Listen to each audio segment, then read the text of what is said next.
Welcome everyone from around the world. This is Susan Lauer. I'm the administrator of the Maharishi Vastu Office for North America. We're very pleased to have Dr. Eike Hartmann, our International Director for Vedic Architecture, with us today. We will begin with a recently taped interview which demonstrates the depth of Dr. Hartmann's unique grasp of Vastu, as well as his close proximity to Maharishi during his restoration of the knowledge of Vastu. At the end of the taped interview, Dr. Hartmann will be connected live from his headquarters in Europe, and he and John Lippman, our North American National Director for Vastu, will answer questions. John will also give a brief overview of the latest published scientific research on Maharishi Vastu and creativity. John, would you like to begin? Yes. Give me a minute while I begin the video. Tell me about how this all started. Well, that was very early. Maharishi had brought out Jyotish and he was thinking about Ayurveda, like that. And then, of course, there has to be a system of establishing a person in a building, which is an extension of one's physiology. So one day he was sending us to the library and he said, bring all the books to design a Vedic village. So we went to the library and we found one book which was a PhD thesis of someone of Indian city construction. And it had diagrams in there. We copied the diagrams and showed it to him. And then he selected the one he liked most, these central symmetry type of diagrams. And it says it's Vastu Shastra, Shilpa Shastra, and it's the ancient system in India of construction. And from that it started. And then he went to India, and then he had the pundits reciting to him the Manasa Vastu Shastra, so that he had his own cognitions. When they recite to him, then he goes into samadhi, and then he realizes the most important aspects of a scripture, like that. So then he found the most important system in sthapatya Veda is to establish a building with reference to natural law. Now, what does it mean, natural law? The whole universe is an expression of the totality of natural law. In the same way, the individual also is an expression of total natural law on a smaller scale, microcosm, macrocosm. But in between, there is this terrible thing, which is an interface that disconnects the individual from the cosmic. So it's like every person is put in a box. The box is not made by God. It's a man-made box. And it's the only thing actually in the whole universe, which is not in harmony with natural law. It is all these man-made structures. So since immemorial times, the people have been thinking, for instance, if I build a building that is dedicated to worship, a religious building, that should be special. That should have a resonance between the performance inside, the prayer and like that, and the structure of the universe. So they have orientation principles for religious buildings. The pyramids are perfectly oriented like that. But Maharishi says every human being is divine, is cosmic. So what is good for the individual has to be able to penetrate the box and to connect to the outer cosmic influence. And that is the whole art of Vedic architecture. Vedic architecture is natural law-based architecture. And how do we do it? We align it. The principle of alignment of a building to the global structure is most important. What's the global structure? North Pole, South Pole, and equator. So when you draw a line, North Pole, South Pole, and equator, it is perpendicular. So if you do the 360 degrees of a circle, then you have 360 degrees longitudes and 360 degrees latitudes, but all the angles that are intersecting are perpendicular. So it creates kind of squares or rectangles on the surface of the Earth. And all the buildings that we put, they should be in harmony with this invisible grid. You can also say it's a magnetic field or whatever, but it's a basic structure of the globe, how it vibrates. So it vibrates from north to south and from east to west. And in addition, the globe has a spin. And wherever you are on the world, it always spins to the east. And to the east, what is in the east? There is the sun. So the whole Earth is kind of bowing down towards the sun. That is the connection, because the planets are going around the sun. So if you have a building that once should resonate with the cosmic structure, first with the global structure and then with the cosmic structure, and then the individual is connected to the cosmic structure. So that's the idea, that individual intelligence is at all times connected to cosmic intelligence. This is Maharishi sthapatya Veda. Well, why is it important to do this? I mean, why did Maharishi say about the importance of this? Well, Maharishi has first enlivened the technology of consciousness, yoga, and then after some time he thought, what else can we do? And then he brought out, the health aspect, Ayurveda. He brought out Gandharva Veda, the sounds of nature, and then the architecture that belongs to Ayurveda is sthapatya Veda. It's also Veda, but it's like right hand and left hand. So Ayurveda is just taking care of the balance of the body, and sthapatya Veda is taking care of the balance of the individual with the environment. So both these things are very important, and if you see how people are living in chaotic conditions, then Maharishi says if you put them into proper order and coherence and harmony with the environment and with each other, the relationships, then you have eliminated at least half of the problems in society. In society, which means social problems. So it is a very important aspect of our living, because everybody lives in a box. When you leave it, you go into another box. So these boxes, which are an interface, an artificial interface in our lives, are very, very important. Architecture is a very important aspect if you want to live in harmony with natural law. They're somehow cutting us off. They're cutting the connection between our individual intelligence and the intelligence of nature that's around us. How can that be? I mean, it's just a building. It's just, how's it really cutting it off? Well, what it is, if you consider natural law, what is the strongest aspect of natural law? So supposedly the sun. The sun is rising in the east. It brings all kinds of positive energies for the whole day. So it brings the energy of the day. So it's totally positive. Now, in the west, when the sun is sinking, it is the opposite. So then the energy of the day is going down. It causes lack of energy, lack of intelligence, lack of health, lack of creativity. So suddenly you see the directions have a quality. And the quality is on one side plus, on the other side minus. The same way when you look at the other direction, north and south, the northern side is all plus, and the southern side, the influence coming from the south is destructive. So on the northern side it's nourishing, and on the southern side it's destructive. So Vedic architecture is the only science in the world that knows the qualities of the different directions.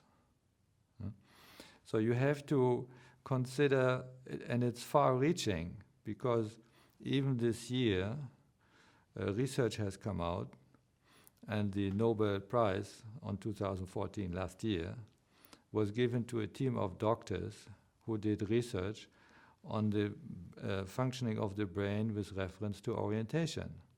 And they found that in the brain, in the hippocampus, there are cells, they're grid cells, they call them grid cells, and they produce a kind of an imaginary grid in your mind according to which you navigate. It's like the grid on a city plan, you know. And then there are place cells which relate where you are. So it's an internal GPS system, basically.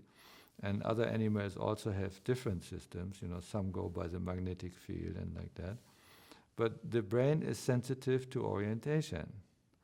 So when you are in a system which is disorienting, because it's not aligned, then that whole thing gets lost and the physiology functions differently.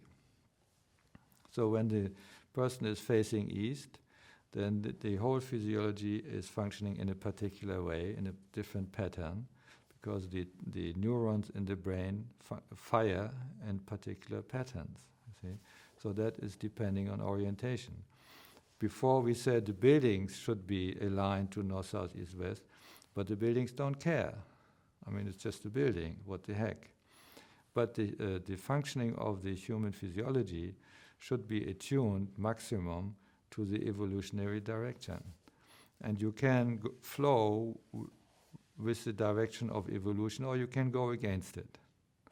Suppose you swim in a river, and the river is having a speed.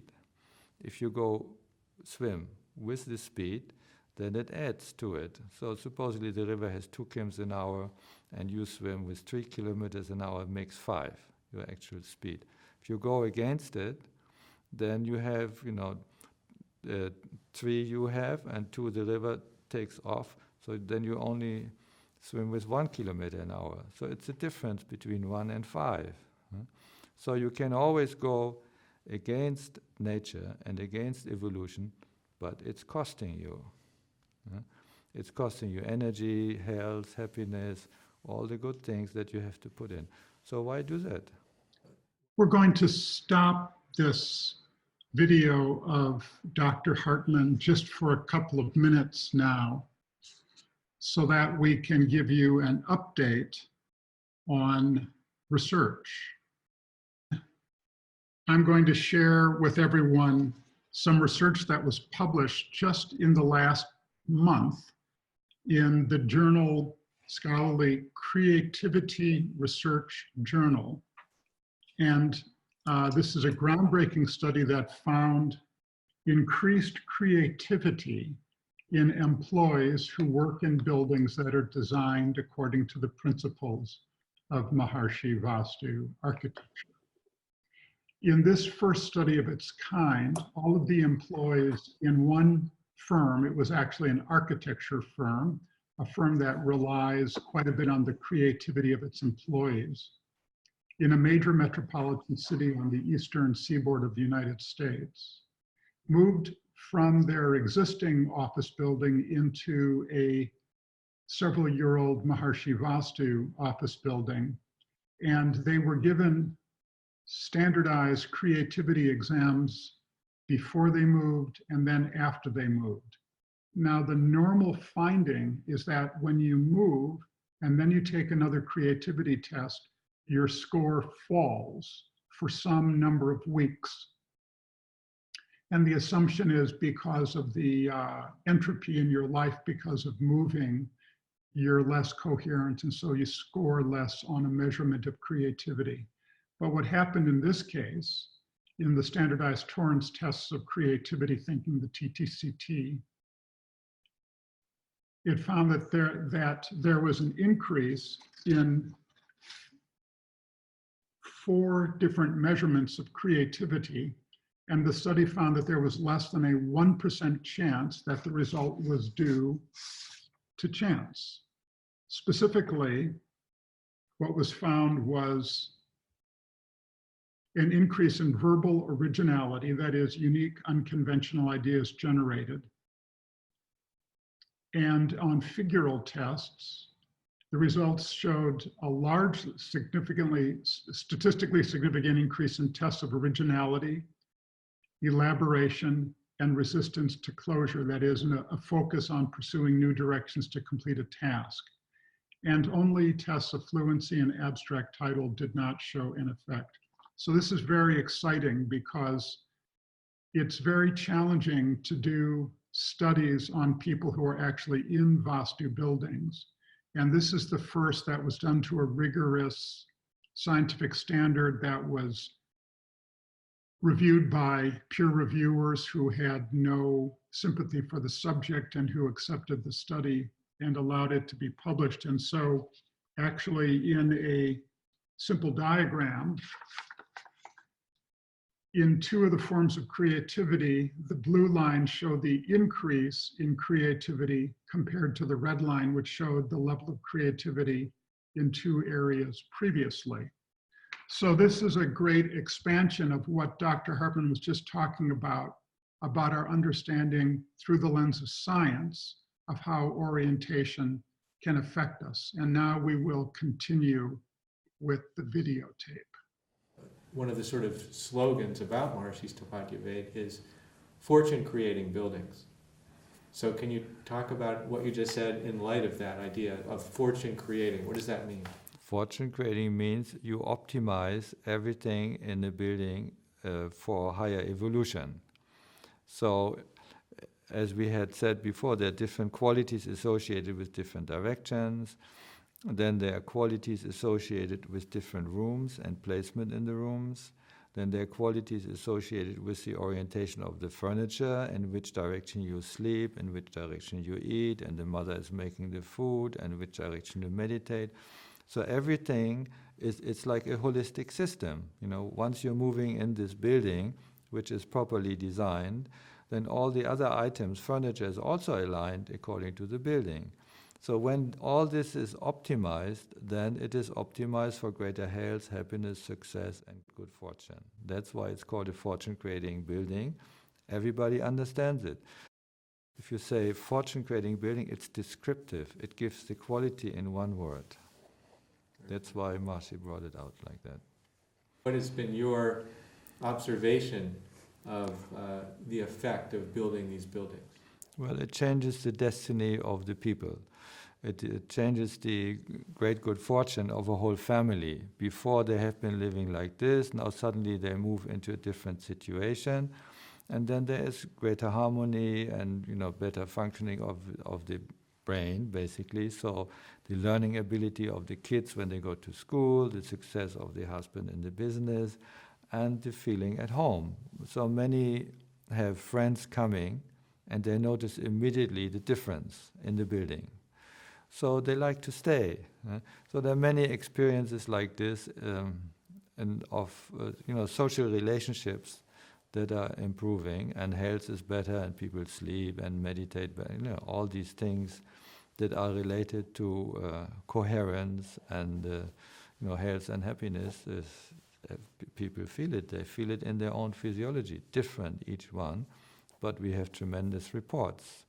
We also have reports of support of nature. A company moving into a Vastu building, suddenly before they were kind of having difficulties financially, not finding credits and whatever, and then suddenly it just happens. Sequences of events that bring the success in the company.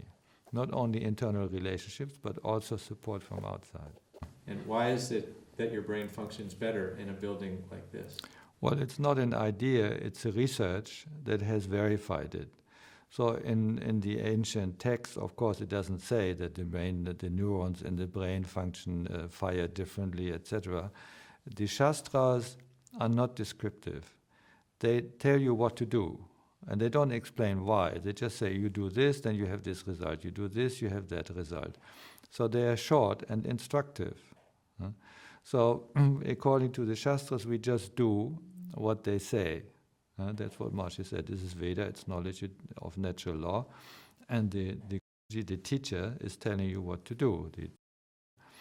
Now with modern science, they want to verify. And it's a long path, because then they have to make 10-year study, 20-year study, so far, so many thousands of people investigating and then coming to a conclusion. that there is something like this. So the research is very slow. We don't have to wait for it. We just go for the effects, and we are interested in creating the effect, not waiting for verification, because it has been verified for thousands of years. When you have a certain number of buildings that are according to Vastu in a city or in a country or something, that you have an effect for the destiny of the whole country. Can you talk about that? Well, each building is sitting what we call in the Vastu, which is a fence. So this fence is creating, or this whole system is a holistic system of natural law, and it does create some protection. The Vastu is such a coherent structure that the negative influences from outside, they're kind of dispelled, which is similar to the Meissner effect of quantum physics, which also says when there is a superconductor, which is a coherent system, that dispels outer, foreign influence, and it moves it around. You can see it in the magnetic field. A magnetic field penetrates a normal conductor, but it moves around a superconductor. We have some diagrams, you can look at that. So in the same way, when you create a whole city, which is adding, coherent structures to coherent structures, and you have many Vastu within Vastu, that is becoming a very powerful system of coherence, and we call it like it's creating invincibility for a whole city like that. And then we can expect quite some powerful and positive influences for the whole society. What is the most important thing they should take away from this knowledge? I think they should understand that Vedic architecture is natural law-based architecture. You may find many on the internet when you research the term Vastu, which is technology of construction according to Vedic architecture. There may be many experts in there, but none of them, not even famous sthapatis in India, are practicing Maharishi Sthapatya Ved, because what they practice has come down through many generations, and it is compromise based. There are many compromises being made, like they say when there is the road on the south, they make south entrance because it makes sense. But according to Maharishi Sthapatya Ved, we are avoiding negative influences. So Maharishi is insisting only on the most positive influences and on the best for everyone. And that is why it has more discipline. And these disciplines which Maharishi has investigated is natural law based. It is not based on superstition or on convention or on convenience. So that is the difference between Maharishi Sthapatya Ved and Maharishi Vastu and other systems like that. One of the, or sort of a unique defining quality has to do with the connection with consciousness, that you could also say is part of Maharishi Sthapatya. Well, we can say Vedic architecture is unified field-based architecture, and it's consciousness-based architecture because a unified field is a structure of consciousness, and the human being is a structure of consciousness, and then the whole universe is a structure of consciousness. The only thing that is disturbing in this is this interface which human beings create and which I call the box, this artificial type of box which could be this way or any shape and made out of material which is not healthy, and all these things that people do these days and which cause effects like the sick building syndrome and all these things. So that has to be taken care of, and it also has to be made consciousness-based or unified field-based, and that is what Vedic architecture is doing. Vastu is to maximize the awareness of the individual, to maximize the alertness and the happiness and the good fortune of the individual. And could you just comment on it from that? It makes sure that the daily flow of one's activity and even the sleep is always in tune with natural law. So, because the structure in which we are living, we are living in a structure which is called physiology. But the house is an extension of the physiology because we are always using some of the implements in the building, and we move about it. So it's an extension of physiology, and that has to be in harmony with natural law. In the same way, it has to resonate with the individual structure and the environment. Of course, there are many other things to consider, where are the mountains and the rivers and the lakes, and so the nearby features of the landscape, where you position your house, and so there are many aspects in sthapatya Veda, and how you design the proportions of the building, the symmetry, where's the center of the building, the symmetry of the elevation, the lateral symmetry, and the central symmetry, and all these things are very important for coherence. Everything in the universe is having a center point. Every galaxy has a center point like that. So the central symmetry is a great feature in a Vastu building or in a Vastu city. And what would be the end result if we were able to rebuild a significant percentage of buildings in a country? Well, Maharishi said if you have a certain amount of fortune-creating buildings, then the next generation would be fortune-creating generation. Obviously, there is a critical mass, and the critical mass is like the 1% effect, basically. So it does not have to be that everybody needs to be in a Vastu. We don't have to tear down all the cities, but a certain number, and that number is usually the same number as we would like to have, for yogic and meditators. The critical mass in the society is about 1%. Like, if you could list like some effects that I would see in my life happening. Well, even the builders who build a Vastu house, they are usually not meditators or anything, but they immediately feel there is a difference. And the difference comes from the wholeness, the holistic feeling, and you see, harmony is invisible, but you feel it. So that aspect of harmony and peace and happiness that you feel in a holistic structure, that is for everyone. You don't have to meditate.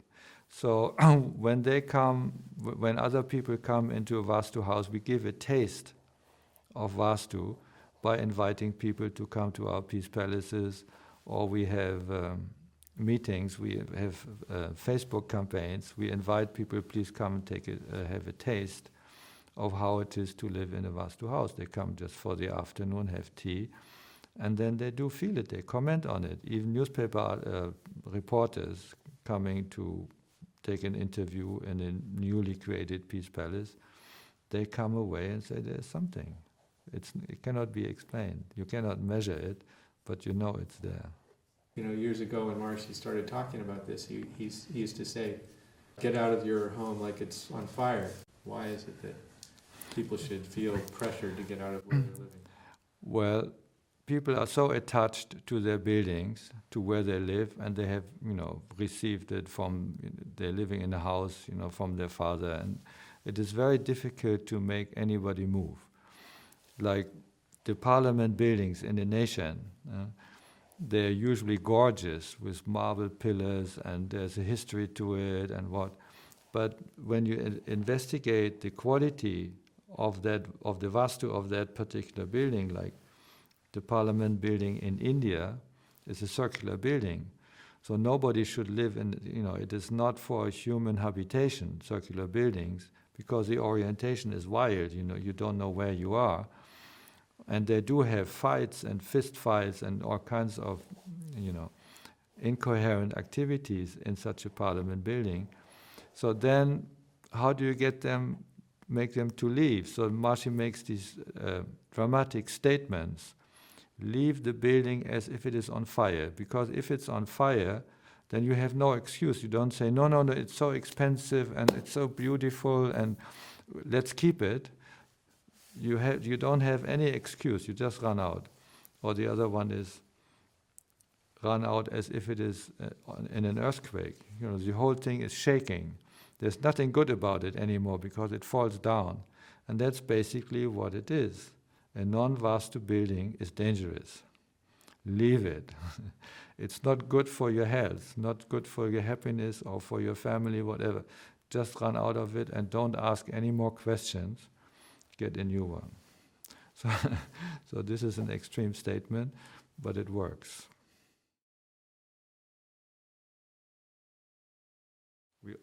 The other thing is always, the gardens are very important. Oh. But gardens is not really the architect's job. It is the finishing. So that's why we say we want to build garden cities. Garden cities. Why are gardens important?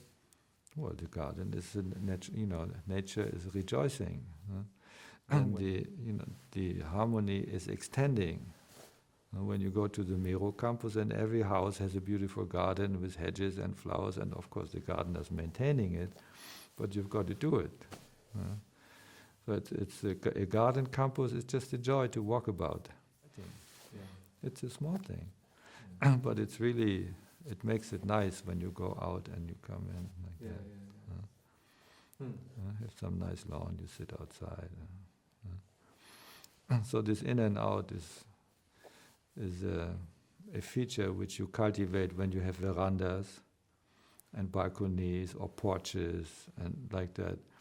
And you should have it in any climate, even when it's here. You can have a porch, or you make a porch, a screened porch, or you make a porch where which you can close with glass. In winter, you have some in between. Like that. So in the morning, you get out and do your pranayama in the sun as it rises. You see, it makes a total difference.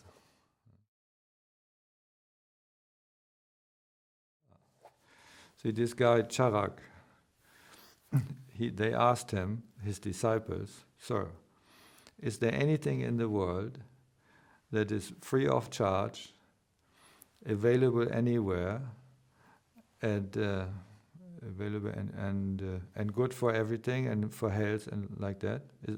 Is there anything?" And he said, "The sunrise, the light of the rising sun, because that is having the maximum prana. Doesn't cost a thing. You can have it anywhere in the world. So that is the best thing.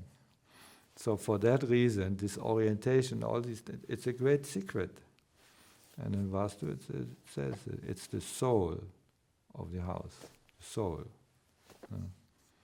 So that is life, prana, like that. Thank you so much for that wonderful, wonderful interview. Would you like to start with questions now? There are any questions? I thought this was quite a long talk, but I'd be surprised if there are any more questions. We do have a lot of questions that came in already, even before the talk. One thing that is very much related to the talk, which is a quick question, you reference Vedic pundits reciting the slokas to Maharishi about Vastu. Is it possible to get a reference or a way of accessing those original slokas? Well, these are the Vastu Shastras. They are written in Sanskrit, and obviously only pundits can recite them properly. But there are some translations of these, like the Manasa Vastu Shastra and Mayamata Vastu Shastra and Brihad Samhita. The main books have been translated, and if you like, you can read them. If you read them, then please read the whole thing, because the Shastras refer, they are a holistic system. Each book is a holistic system. So if you want to understand it in its wholeness, you have to read it, from cover to cover. That is the recommendation, because it embraces many things, not just building houses. It's artistry and sculpture and everything like that. But it's available, you can have it. Good, thank you. That actually leads into the first question that came in right as we announced this webinar a week ago.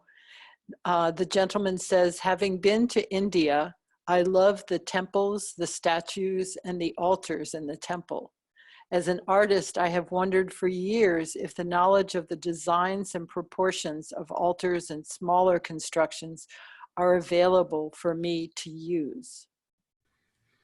Well, what remains in India in terms of Vastu and Vastu Vidya is in these old buildings, the temples. That is what remains. But obviously, originally, everybody was living in proper Vastu. Cities were built according to Vastu, and the kings and everyone was living in it. Only thing is that those cities have, passed away. They are not made out of these stones. They were made out of wood and brick, and they have not been maintained. And there was foreign rule in India, and so everything has disappeared except these monuments. So it is available. The knowledge is available. And that's why Maharishi has revived it. It is a very important aspect of the Vedic civilization. It is called an Upaveda. Upaveda means it is the applied Veda. And the applied value of the knowledge of the Veda is in Ayurveda. Everybody knows what is Ayurveda. It is the knowledge of health, proper health and prevention. And the right hand of Ayurveda is sthapatya Veda, because wherever you are, you have to live somewhere in harmony with natural law, because the whole secret of life on earth is to live in balance with everything. So this message of living in balance and harmony is very crucial these days. There is a global awakening of more or less the next generation. So they are protesting and demanding balance and harmony with the environment, with the globe. And this same message is coming from the Veda. It's a very good time for us. The next question actually is a little more theoretical. There is a concept of ideal Vastu. In fact, in practice, it is necessary to compromise in some cases. How much compromise can be made without compromising the effectiveness of Vastu? Is there a criterion that determines the degree of effectiveness of Vastu? As an example, in the range from 0 to 100. Well, there is some, flexibility in Vastu also. And we always say when we build a Vastu house, we do it 100%. According to the given situations. So it is not a degrading or, of anything. We always make the best out of the situation, whatever the demands are from the city constraints or whatever the locality has. And of course the desires of the owner and his wife. And there are many things to be considered. Every architect knows that. But you make the best out of it, and then it is 100%. No need to compromise. Okay, the next question. Can you have a Vastu house where the inside is completely open or mostly open, meaning there is a minimal partitioning of the inside into different rooms? You can have it open, but still there has to be a place for the kitchen, for the bedroom, for the bathroom. So the placement of the amenities and the functions that go with natural law, they also would be applied in an open floor plan. It doesn't matter if you have walls or partitions or whatever. The position of your activity that is being performed during the day, the meditation corner is always in the northeast, the kitchen is in the southeast, like that. That will remain. It is the same. The positioning is according to natural law, not according to walls. And along the same line, do all internal and external walls have to be exactly vertical and straight in their plane without curves? Usually walls are straight and vertical. It's very strange if they are not. But as we said before, if it's necessary, there is flexibility for everything. But remember, when you place your furniture, it has to be, according to the walls and like that. So some curvature is okay. We have to see, what the desires are. And this actually is a more theoretical question, Eike. If measurements are derived as a reflection of the owner's consciousness, how does the buildings translate changes in consciousness in the physical plane? Well, that is very, very theoretical. And actually, the measurements are not really a reflection of the owner's consciousness. There are 7 states of consciousness, so how can that be? You have to build a house that is universally applicable, and it will last a few generations, and there may be many owners. So the system that we have adopted and that Maharishi has researched and finalized and formulated and given to the world is a universal system. It can be used anywhere in the world by anybody, and it is good for all. Thank you very much. In other ancient architectural practices, there is the concept of the golden triangle. Does this have any relevance in Maharishi Vastu architecture? I think you mean the golden ratio. Oh, So, that may be the right term, yes. yes. So the golden ratio is actually not a natural number. Somebody found it as something organic, in nature. It is a proportion that happens in many things. And some architects have been using it, and it is found somewhere, also in the pyramids maybe. But in Vastu Vidya, you cannot use one ratio for everything. So in sthapatya Ved, we have about 6 or 7 different formulas that determine the dimensions and the proportions of buildings inside and outside. So the golden ratio is not excluded, it's part of it, but sthapatya Veda is much more rich and has many more options in optimizing a building and the needs of that for the family and the inhabitants. Okay, and this kind of goes along in the same channel. Could you speak about the qualities of the 5 elements and how they influence the qualities of the room? Well, the house is built out of the 5 elements, earth and water and air and fire, like this. But it does not really reflect in each room because the whole house is built out of that. So I don't think there is much reference to, whatever the person wants to know. There is not such a thing. With reference to the house, there's always something. Where should be the water? Where should be the fire? Like where the kitchen is, and like this. So it's with reference to the house. It's okay, but for each room, it might be too much. This gets a little bit more specific. The attendee asks, recently 3D printing of houses is being explored. Is it possible to use this method for Vastu houses? Why not? It would be fantastic if we could design some, here, and somewhere else the whole city gets printed, all according to Vastu. Why not? Are solar panels permitted on the roof of a Vastu home, something like the Tesla roof tiles? And if not on the roof, then where would it be better to have a solar panel?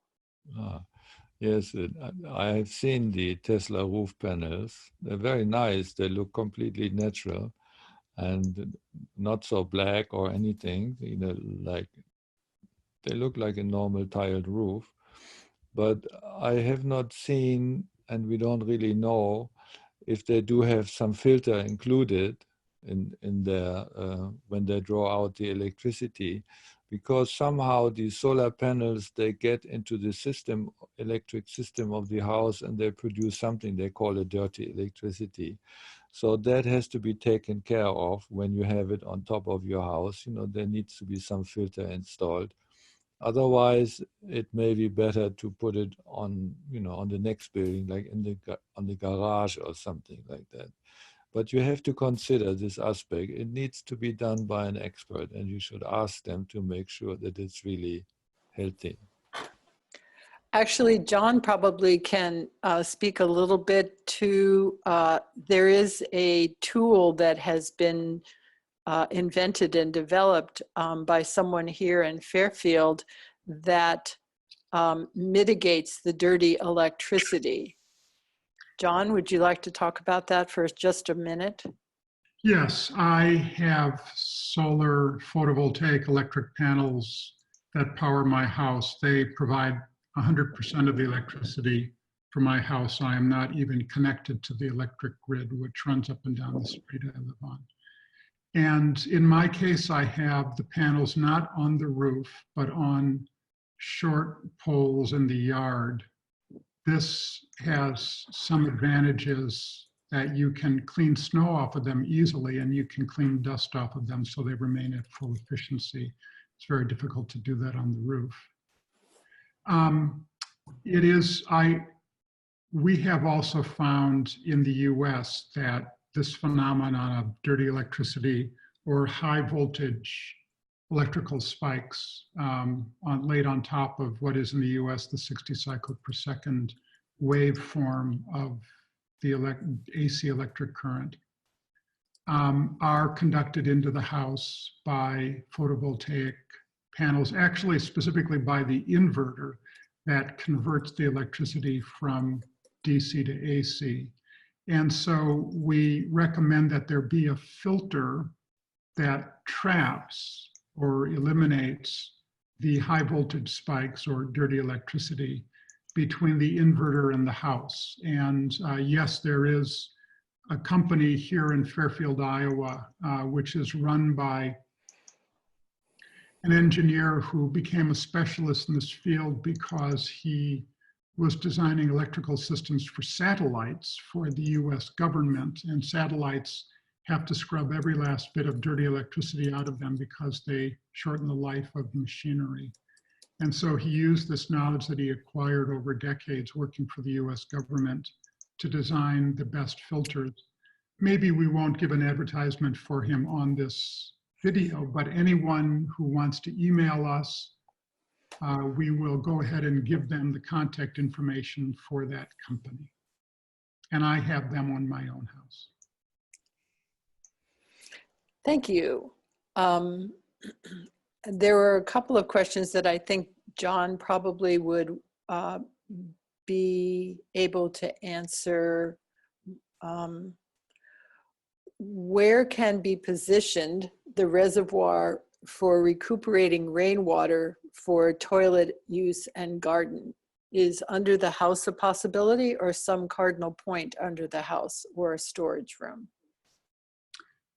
Water can be stored under a house. In fact, we've done that in my own house, which gathers all of the rainwater that falls on the roof, collects it in gutters, and then downspouts into 2 cisterns under our house.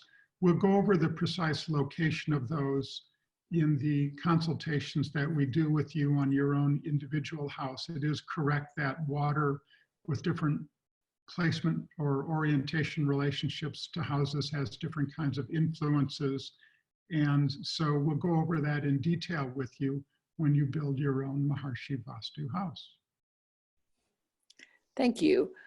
Eike, someone else is asking if a patio or a square inner garden open to the sky or covered with a glass roof be integrated into a Maharishi Vastu home. Yeah, that would be great. You know, this type of house is called an atrium house, or in the Vedic terminology, it's called a chaturashala because it has 4 wings. Chatur means 4, has 4 wings, and then an inner courtyard. It could be covered, but it's usually quite a large house because you have 4 wings with rooms and then an open garden kind of in the center. It's a great house. It would be nice. And actually, I was just going to add too that there are a few designs in the portfolios, both the European and the US portfolio, that have this feature.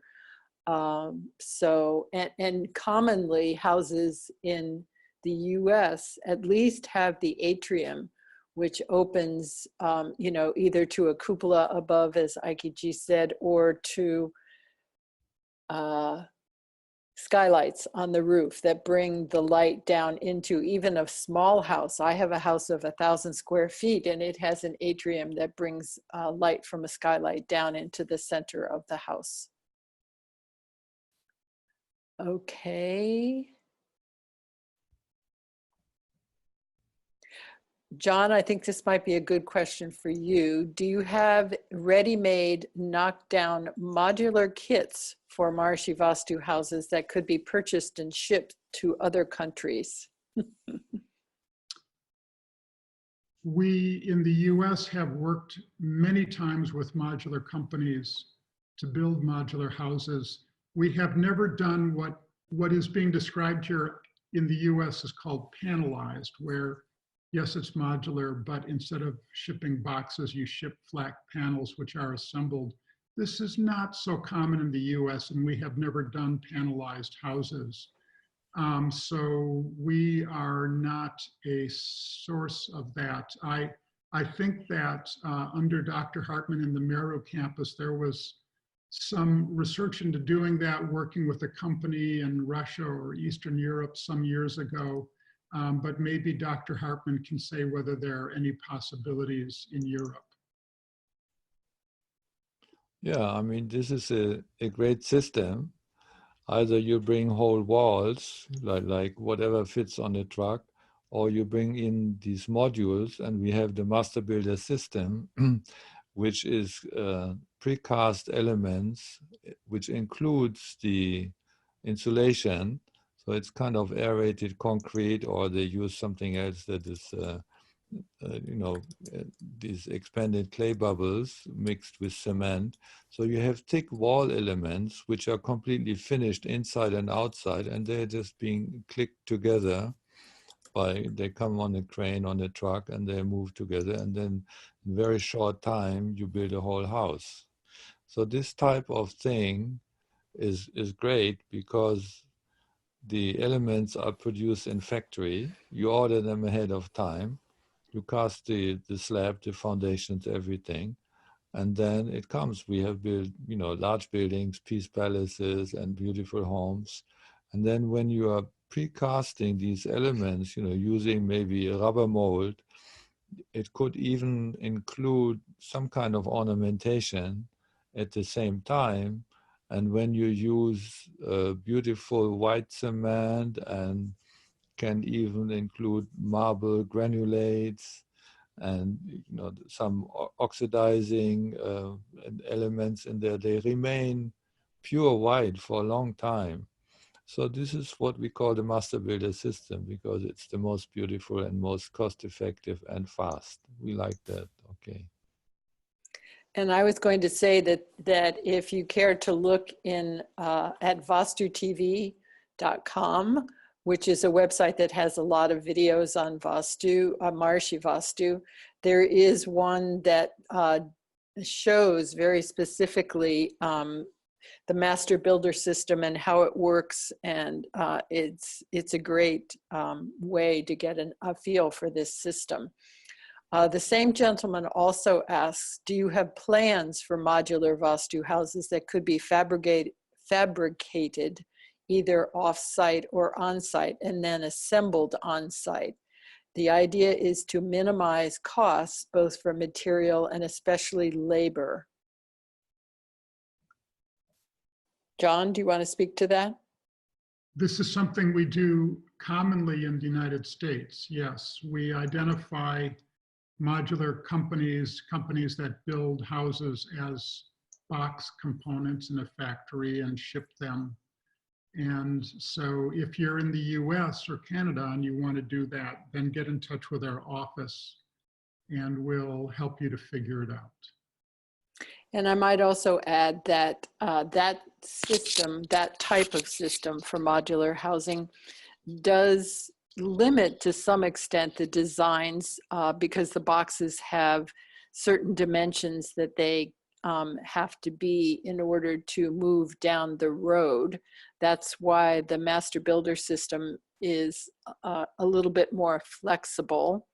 Also, there's another system which John could give just a 30-second overview that's being developed here in the United States now, which is made from earthen bricks, material that's right on the site. And John, do you want to talk a little bit about YOKIMA System? Sure. This is a system in which in the US, a wood frame for walls is constructed, and then somewhat similar to what Dr. Hartmann just described, pieces are cast out of earth from the site with air mixed into them so that they are self-insulating.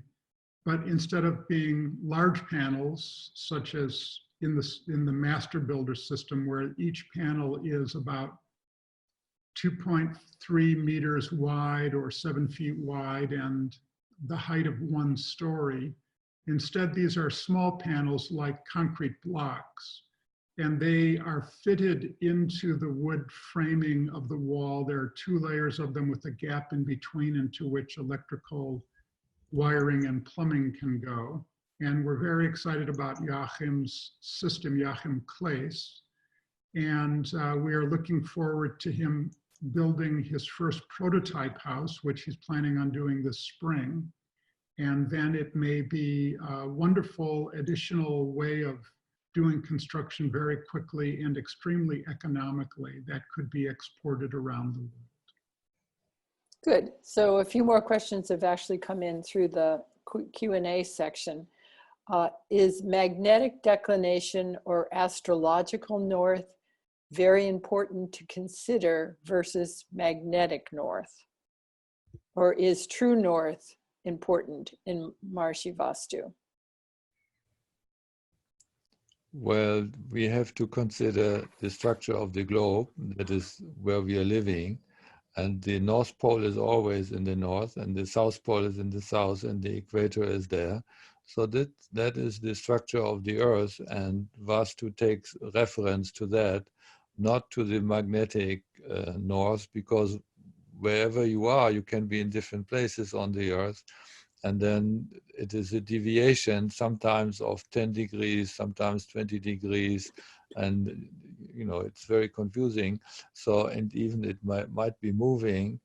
So in sthapatya Veda, we are using a universal system that has a strong reference to the structure of the Earth and also to the solar system, where we are. It's our home in the universe.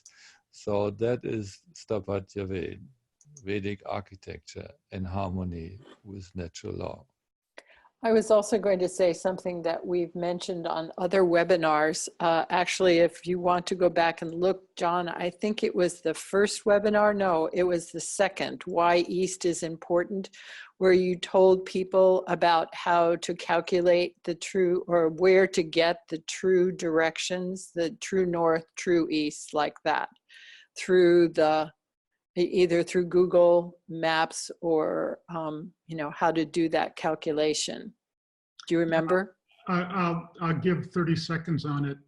Everybody has a computer or a smartphone, and so everybody can look up any one of the major mapping programs, Google Maps or Yahoo Maps, etc.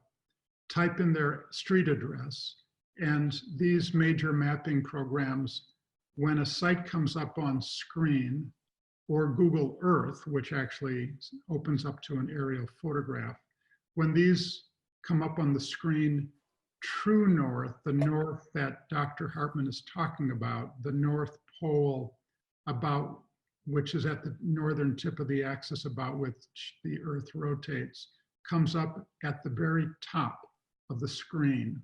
And so if you look at the footprint of your house that shows up in these programs, and you look at its alignment with the four sides of your computer monitor, then you can see at a glance whether your house is properly aligned to the true cardinal directions or whether it has a deviation.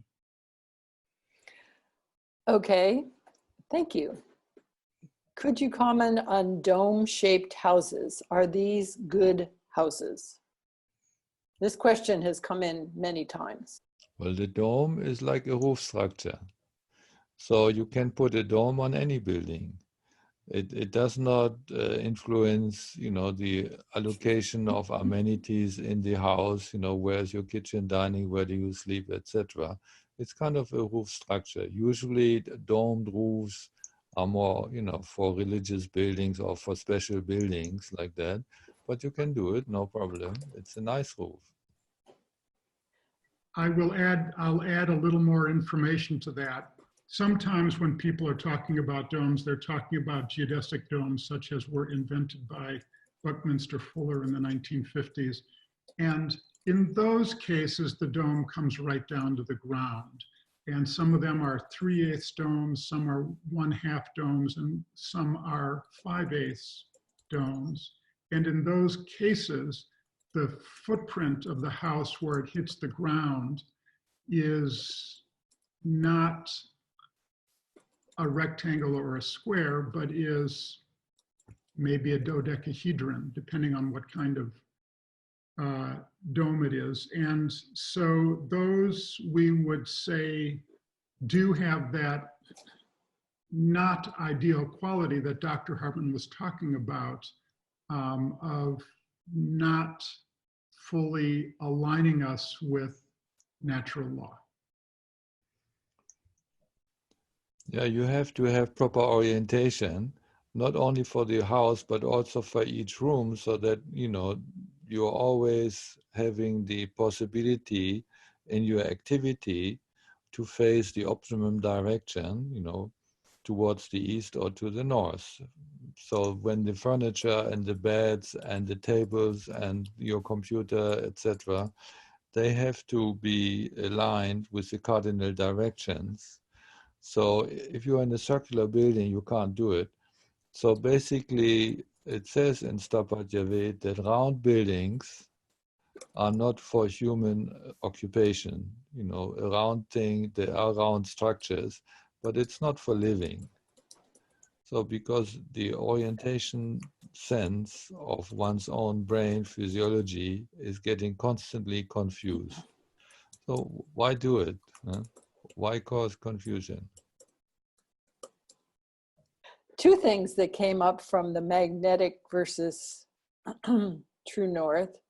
I heard that the magnetic poles will flip soon. If this is true, I'm assuming that will not affect Vastu layouts. No, it doesn't, because the North Pole is still where the North Pole is, and the South Pole is still where the South Pole is. And so that's why we are saying we are going with the actual structure, the eternal and fixed structure of the globe, like that. Okay, and I think this will be our last question. What is the best AC and heating system and sewage system according to Maharishi Vastu architecture? John, would you like to answer? Sure. Of course, Shastra, the timeless texts, do not give us evaluations of 21st century heating and cooling and sewage disposal systems. So we have to apply the principles of what is best for our health, using our own best interpretation. One thing as far as heating and cooling is that it is commonly found that blowing air aggravates the Ayurvedic quality of vata. And so we don't prefer heating and cooling systems that transmit heat by blowing air into a room. if that must be done, then we want to go with a very low velocity forced air system, but we very much prefer radiant heating, in which for example, the walls, in some cases, perhaps the floors have hot water pipes in them, and they cause those enclosing surfaces of the building to warm up and to radiate that heat in. Depending upon the degree of humidity in the summertime, it is also sometimes possible to pipe cold air through those same pipes in the summertime to cool and dehumidify, but that depends on certain properties of the atmosphere in that location. So radiant heating is the best, and there are various kinds of radiant heating. There are also traditional hot water radiators. We certainly do not recommend electric radiators or electric in-floor heating, which work through generating resistance when electric current is passed through, because that will generate a lot of electromagnetic radiation in the house, which has some, we could say, confusing effect upon the brain. So there's a quick 1 minute on a subject that we could spend 20 minutes on. And as far as sewage treatment, well, that's fairly remote, how the sewage should be processed, fairly remote from the guidelines given in Shastra. Dr. Hartmann, do you have anything to add? I mean, the sewage goes out of the house and then it gets treated. So it is beyond the Vastu and beyond the system of constructing houses. It's more like when you do city planning and then there are systems of natural treatment or whatever. So leave it like that for the time being. Good. I think we've pretty much exhausted our questions. We've got really wonderful answers for all of them. So I just wanted to say in conclusion, thank you all for joining us. Any further questions, please feel free to email us, info at maharishivastu.org. And we look forward to you joining us for the next webinar. Thank you. Good day.